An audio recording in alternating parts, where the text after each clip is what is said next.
Selamat datang di podcast Bedah Ulang Undang-Undang Desa seri yang ke-11.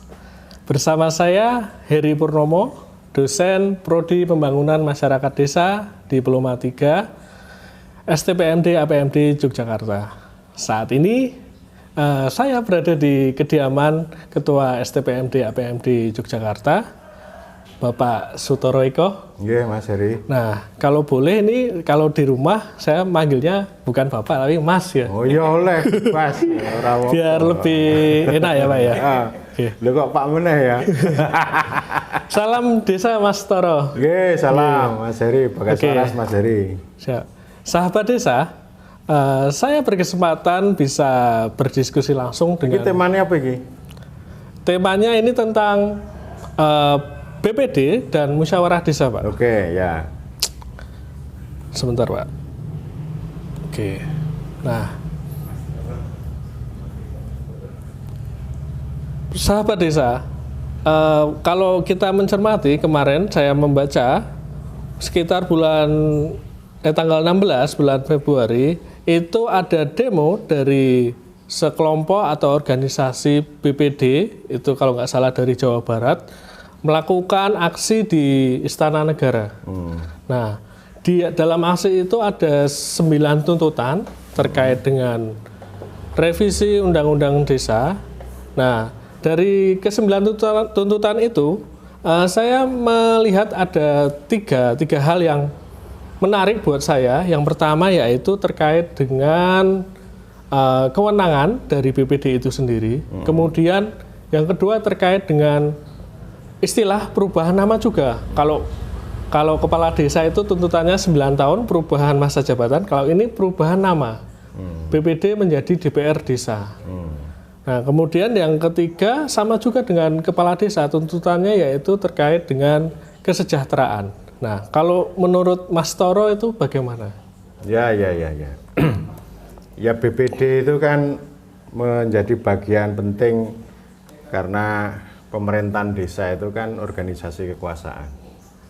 Kekuasaan itu kan cara pandang saya harus disalurkan, harus dibagi, harus digunakan, dan sekaligus juga dibatasi.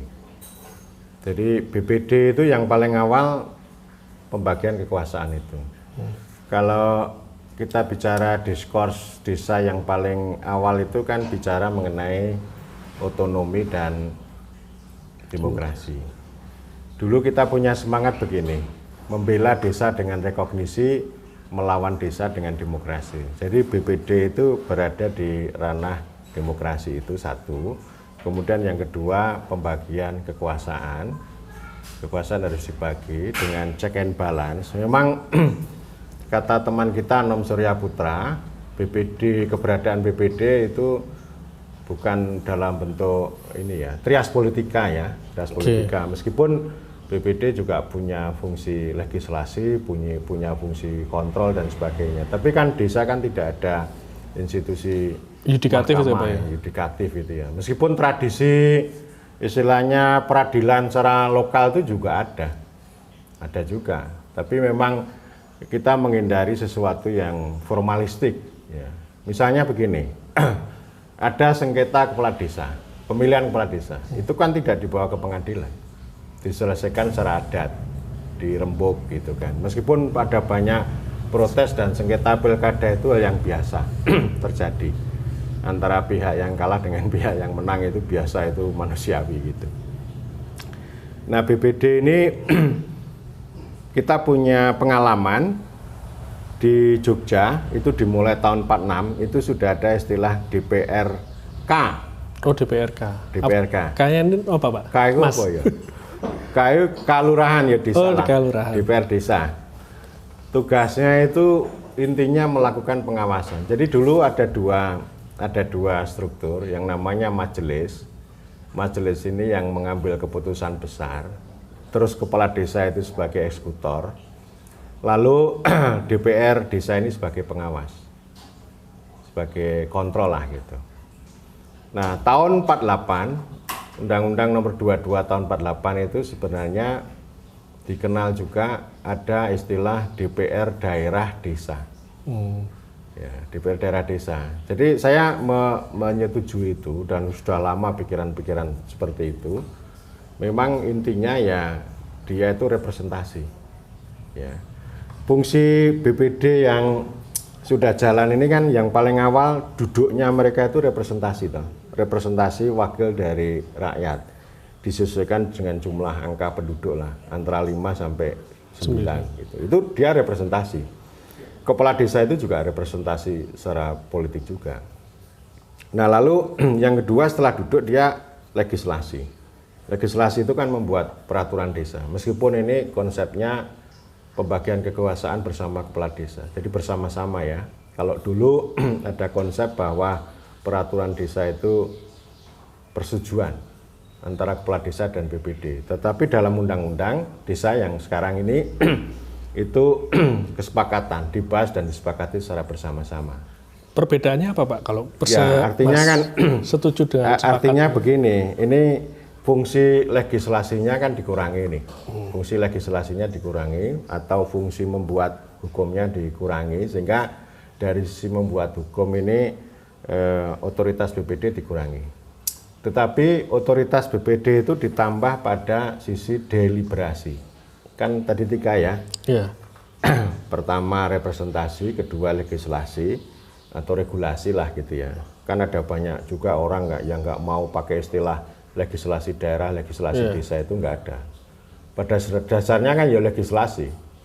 Berbuat secara berdiskusi, mengambil keputusan secara politik, lalu dituangkan dalam hukum ini kan namanya kan legislasi.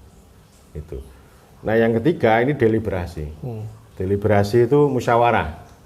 Ya, musyawarah itu itu sudah tradisi lama kita. Sebelum Masehi pun juga sudah ada karena memang desa itu secara prinsip adalah pemerintah bersama masyarakat, saling bersaudara, saling bertetangga, sangat dekat gitu. Sehingga pendekatan yang ditempuh itu bukan head to head ya, bukan konfliktual begitu, tetapi ya musyawarah untuk mencari kebaikan bersama. Jadi kerangkanya bukan liberal. Liberal itu kan istilahnya ya setiap orang itu punya hak untuk berbicara secara bebas gitu. Tapi kalau tradisi demokrasi desa itu namanya demokrasi komunitarian. Komunitarian itu beda dengan liberal. Kalau liberal itu kebebasan. Dengan kebebasan itu lalu akan menghasilkan human achievement, pencapaian manusia gitu kan. Jadi setiap orang itu akan menjadi lebih kuat begitu. Nah, kalau yang komunitarian itu mencari kebaikan bersama. Kolektif gitu ya. Kalau yang liberal kan individual, kalau ini yang kolektif. Sehingga itu biasa untuk menghindari cara pandang yang vis a vis itu lalu pendekatannya adalah deliberasi. Dan Undang-Undang Desa ini menempatkan BPD itu punya otoritas untuk menyelenggarakan musyawarah desa. Jadi yang recall, yang mengundang, yang menyelenggarakan itu namanya BPD. Lalu pemerintah desa itu memfasilitasi. Jadi agak aneh kalau misalnya yang undang itu kepala desa, terus BPD-nya minta diundang itu aneh. Ya. Dan ini bisa jadi karena BPD selama ini kan menjadi anak tiri, kurang memperoleh perhatian. Dan satu hal Mas yang saya ingin sampaikan itu penting ya, mereka itu harus bekerja full time. Ya, full time. Jadi bukan samben profesi sehari-harinya guru atau ASN atau polisi atau tentara lalu menjadi anggota BPD. Enggak, ini harus orang-orang yang merdeka, yang lepas lalu bekerja entah 6 tahun atau 9 tahun atau 5 tahun. Ya sehari-hari ada kantornya meskipun tidak terlalu formal berkantor, tetapi bagaimana menjalankan fungsi-fungsi aspirasi dari orang banyak, kemudian juga melakukan kontrol supervisi terhadap berbagai macam kebijakan gitu ya. Jadi ini fungsi pengawasan. Jadi maknanya pengawasan bukan pemeriksaan. Kalau pemeriksaan itu namanya inspektorat kan gitu. Ya boleh orang BPD minta RAB, rancangan anggaran ini ya, anggaran biaya itu boleh aja. Tetapi maksud saya BPD itu punya tugas bukan memeriksa hal-hal yang sangat teknis sampai kwitansi. Tapi kebijakan, yang diawasi itu kebijakan. Misalnya apakah sesuai antara aspirasi masyarakat dengan kebijakan yang dibuat dan dijalankan. Apakah tujuan-tujuan yang dibangun dalam rencana desa, dalam visi misi kepala desa itu bisa dihasilkan atau tidak gitu. Karena memang selama ini begitu, kita ini ya jalan apa adanya aja. Fungsi untuk melakukan check and balance dari sisi pencapaian itu, pengawasan itu, melalui pengawasan itu belum jalan dengan baik gitu. Selama ini kalau secara empiris, kalau dari pengalamannya Mas Toro ini untuk melihat BPD itu BPD yang ada di perbandingan ya BPD yang ada di Jawa dengan di luar Jawa ataupun sesama Jawa itu punya perbedaan dalam istilahnya melakukan pengawasan, melakukan pemeriksaan. Nah itu mengapa bisa terjadi seperti itu? Ya itu ya tergantung pada konteks lokal. Kan saya pernah membagi ini ada 4 jenis pola relasi ini antara BPD dengan kepala desa. Pola yang pertama itu konfliktual. Karena beda posisi, beda interest, beda cara pandang itu bisa menimbulkan konflik. Itu yang biasa kalau ada konflik itu. Nah kalau sudah konflik ini tidak menarik sih, lalu ada distrust. Jadi kan kalau dialektika berdebat itu kan yang biasa. Masyarakat Minangkabau itu kan punya metafora yang sangat menarik tentang demokrasi. Demokrasi itu bagaikan kayu yang dibakar secara bersilang begini di dalam tungku untuk menanak nasi. Jadi harus bersilang supaya menghasilkan api yang besar. Nah ini kan proses dialektika, proses perdebatan, proses deliberasi gitu. Tapi dalam tungku gitu. Tungku itu kan sama dengan hukum atau institusi lah gitu. Nanti tujuannya adalah menanak nasi. Gitu. Nah ini harus menjadi satu organisme gitu ya. Ini satu namanya konfliktual. Dan konfliktual itu bisa terjadi karena begini, karena itu faktornya bisa macam-macam. Ada orang yang kalah pilkades, kalah pilkades lalu jadi anggota BPD. Itu ada banyak lah. Terus kemudian yang terjadi itu bukan semacam kemitraan yang dialektis, kemitraan yang kritis begitu, tapi kontensius. Kontensius itu terus-menerus bertarung. Jadi memang tujuannya saya akan mengontrol dengan cara bertarung. Kontrol kekuasaan itu macam-macam kok. Dan itu diwajarkan ya Pak ya? Atau bagaimana? Ya biasa aja, makanya kan perlu ada jalan. Kalau nanti dampaknya itu konflik terus-menerus, maka perlu ada jalan tengah dong. Bisa jalan tengah di antara mereka, atau desa itu kan punya tetua.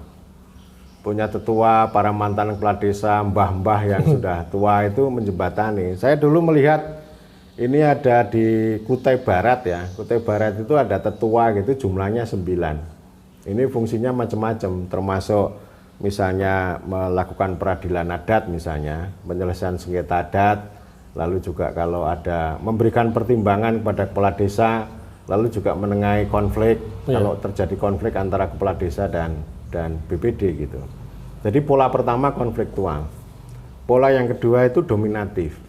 Dominatif itu artinya kepala desa terlalu powerful, lalu BPD itu diremehkan lah, gitu ya, diremehkan, didominasi, gitu, diatur, gitu. Ini yang versi ini juga ada, yang versi pertama juga ada, versi ini juga ada. Lalu BPD itu ya udah diam aja. Pernah itu BPD itu ngomong ke saya, semuanya udah diatur oleh kepala desa. Saya katakan, Anda punya kuasa kok. Anda punya kewenangan kok, Anda dilindungi undang-undang gitu. Sebaliknya saya juga ngomong sama kepala desa, kalau ono rembuk ya dirembuk lah, gitu. Itu yang biasa lah gitu. Jadi artinya di satu sisi saya juga mengarahkan BPD, di satu sisi saya juga mengarahkan kepala desa. Sehingga ini misalnya pengalaman gini, kalau sudah, nah ya saya lungguh bareng, tak kancani aku dalam pertemuan bersama itu loh. Nek ten kali orang boleh mbaten. Oh boleh, monggo aja, itu urusan jenengan kan gitu.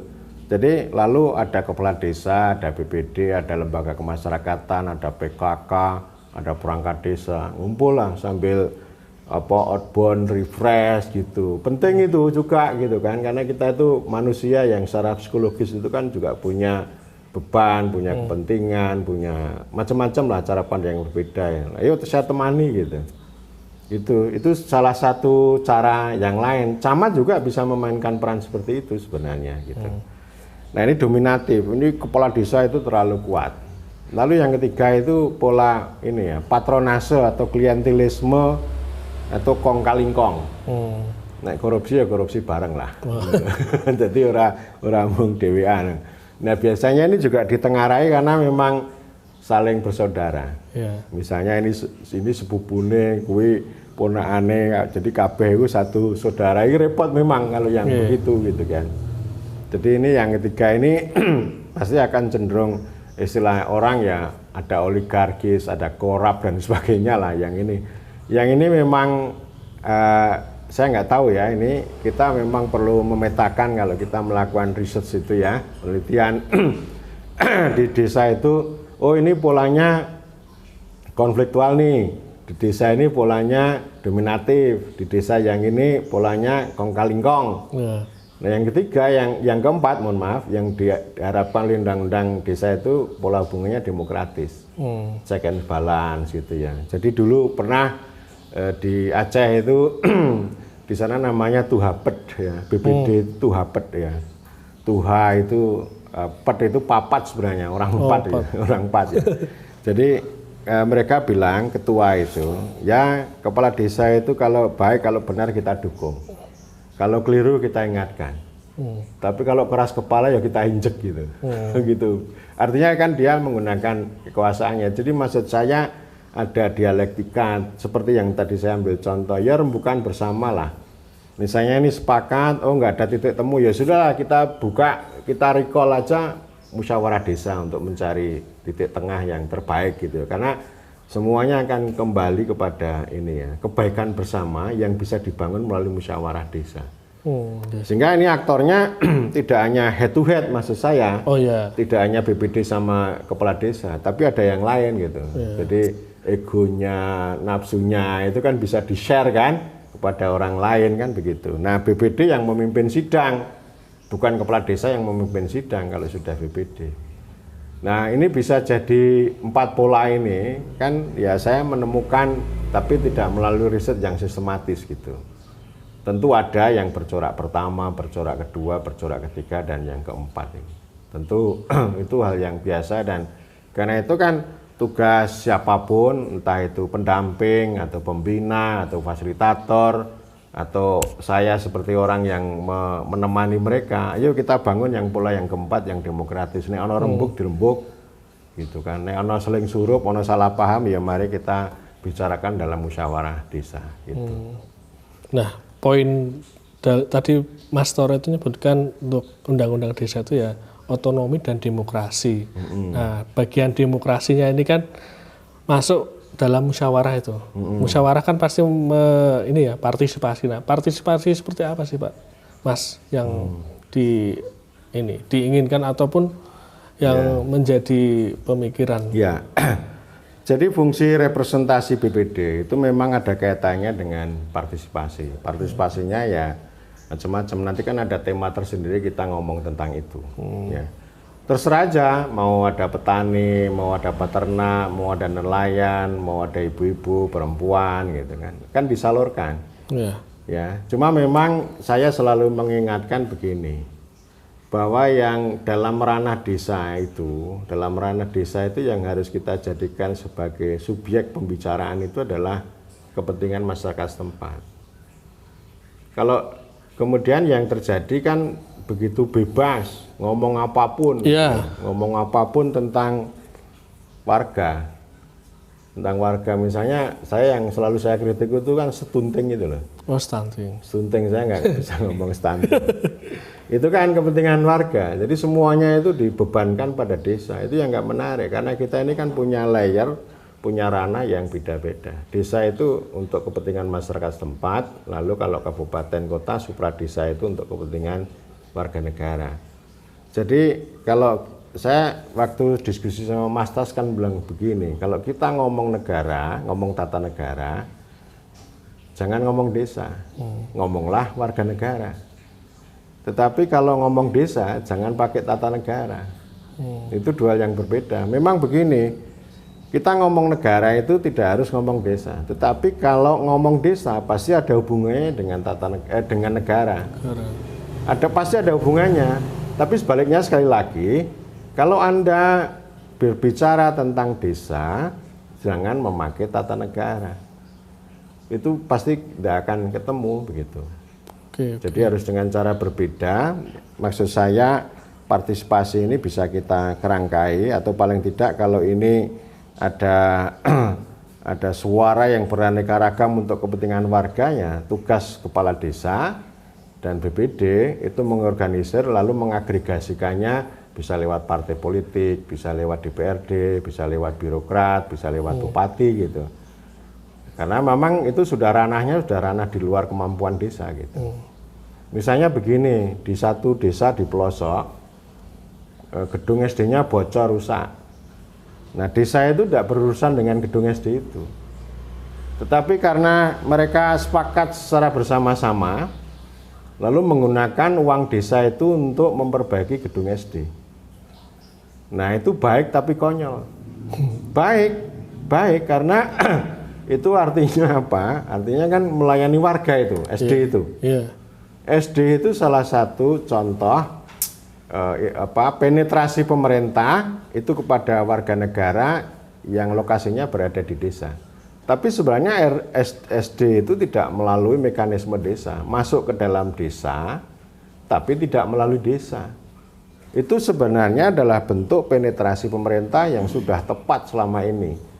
Yang salah itu ketika desa mengeluarkan biayanya untuk membiayai gedung SD itu salah. Bupatinya seneng dong. Iya pasti. Gitu loh maksud saya gitu.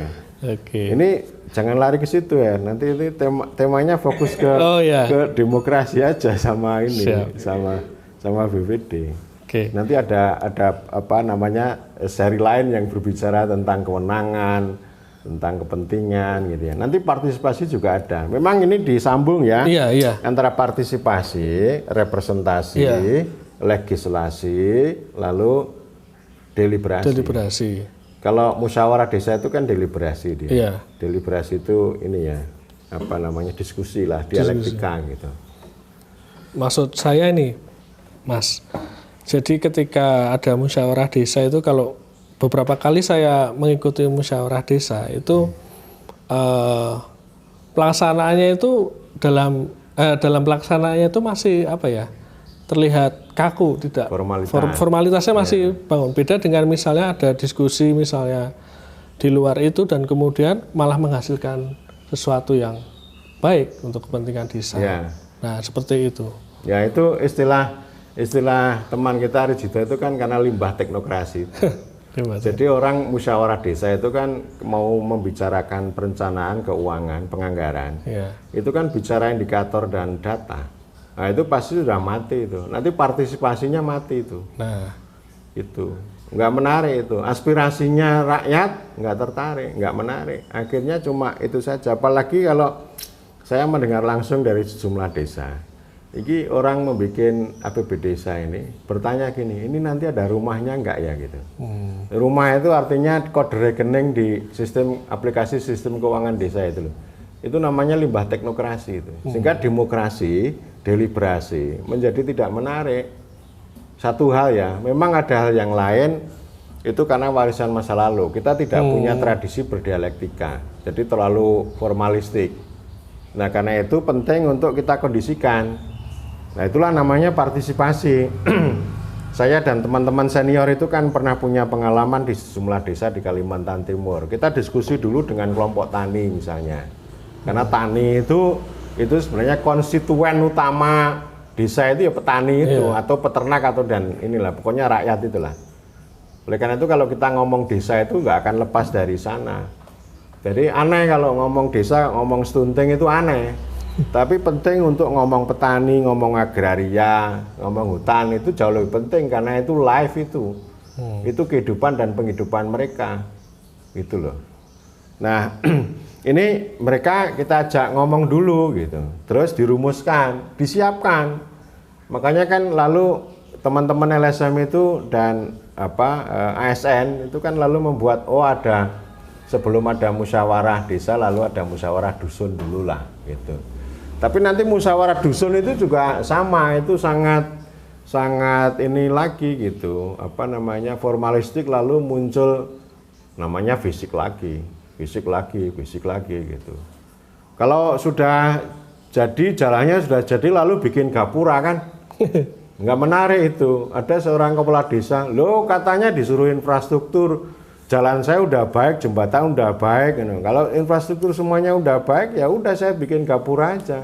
Masa saya bikin ini apa namanya keramik gitu, kan nggak mungkin saya bikin keramik, ya bikin gapura aja. Dan waktu itu maknanya bikin gapura itu juga untuk padat karya tunai, jadi supaya ada uang yang dideliver secara cepat untuk upah bagi orang desa gitu. Kalau program pemberdayaan kan upah itu kan nggak muncul gitu loh. Makanya kan begitulah. Jadi penting, makanya itu semuanya bisa didiskusikan gitu. Jadi kita kondisikan, entah itu peternak atau apapun lah, kita kondisikan gitu ya. Kita beranikan, itulah fungsinya empowerment itu kan di situ tuh.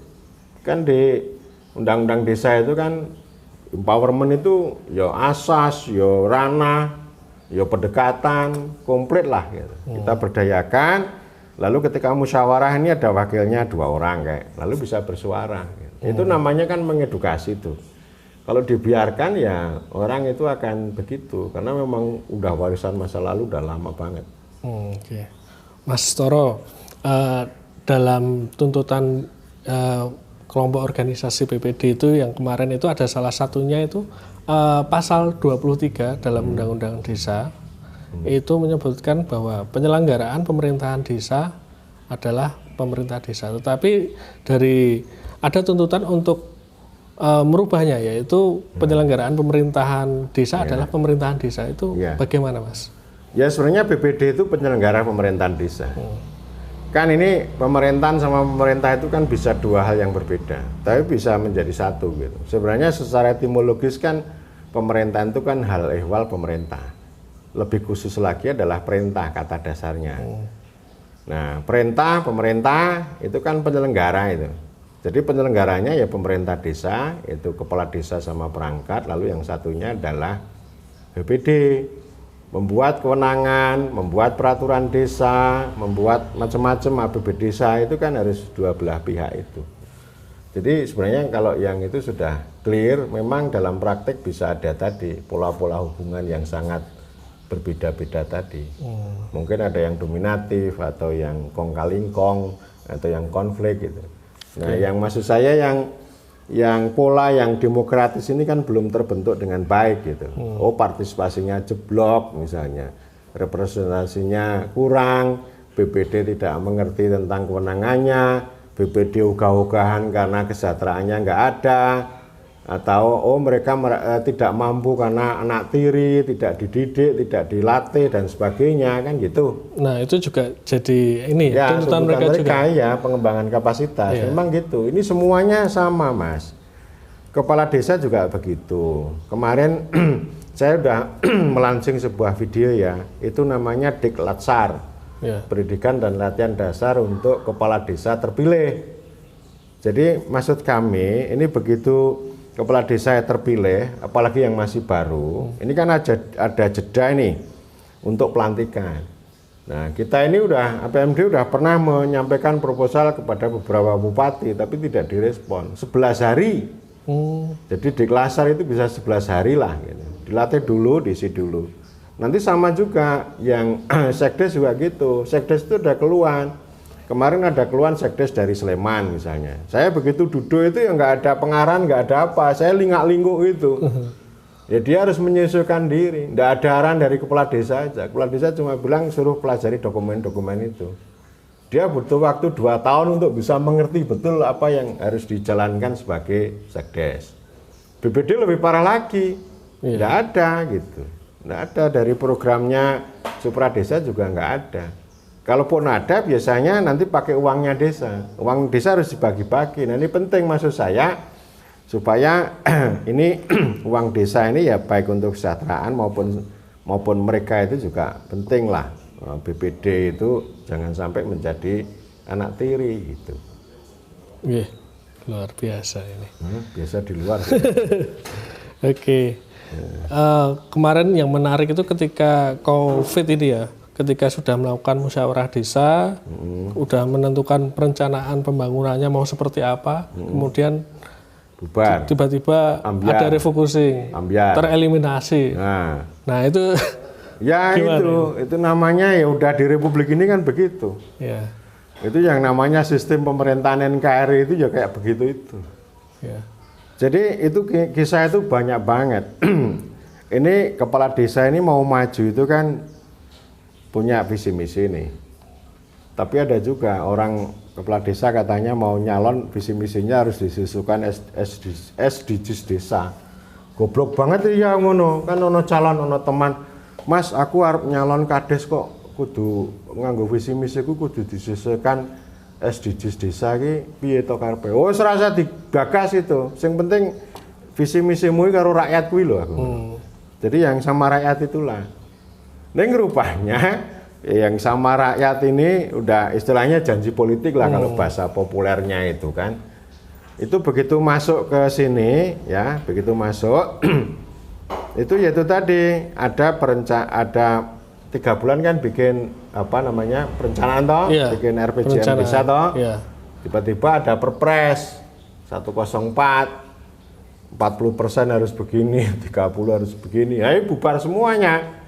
Harus disesuaikan ini. Lalu masyarakat kan protes pada kepala desa. Loh, Pak Lurah, Pak Kades ini mencela-mencela ini gitu. Ya. Jadi kita kemarin udah terlanjur ini kok bisa bubar itu gimana? Itu namanya kesenjangan antara lokal sama supra itu begitu. Dan penting ya nggak apa-apa, itu butuh penjelasan karena memang kalau masa darurat itu kan bukan kedaulatan rakyat sebagai hukum tertinggi, bukan kepentingan masyarakat sebagai hukum tertinggi, tapi keselamatan rakyat sebagai hukum tertinggi. Nggak apa-apa, yang penting bisa dijelaskan gitu, bisa dijelaskan ya,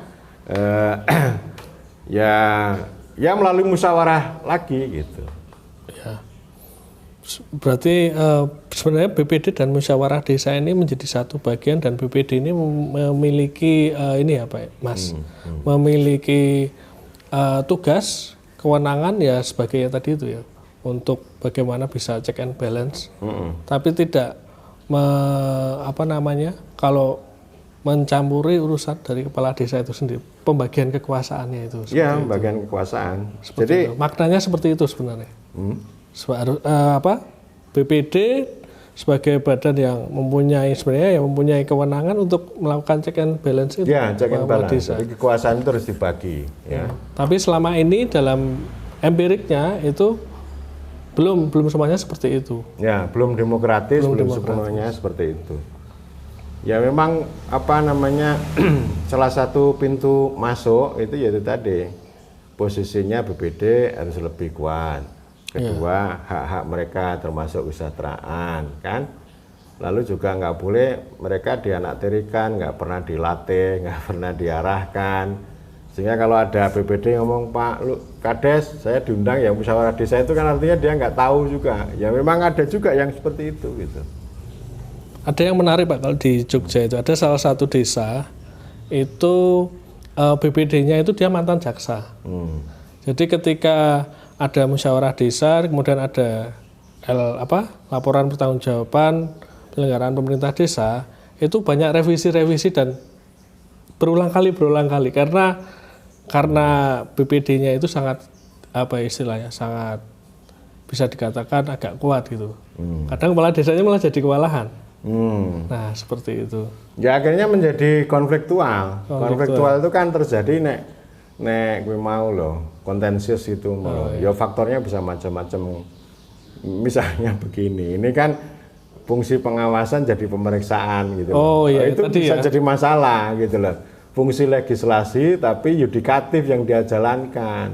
Jadi nggak bisa BPD itu melakukan yang terlalu detail, nggak bisa dong. Nggak bisa. Yang penting itu di inilah polisinya, kebijakannya loh. Apakah misalnya kebijakan yang diambil itu nanti akan bermanfaat, berguna untuk rakyat atau untuk masyarakat setempat. Itu yang perlu dikontrol. Jadi bukan melihat sesuatu yang detail. Jadi jangan sampai meskipun dia itu pensiunan jaksa, tapi cara kerjanya cara kerja jaksa. Beda coba. dong.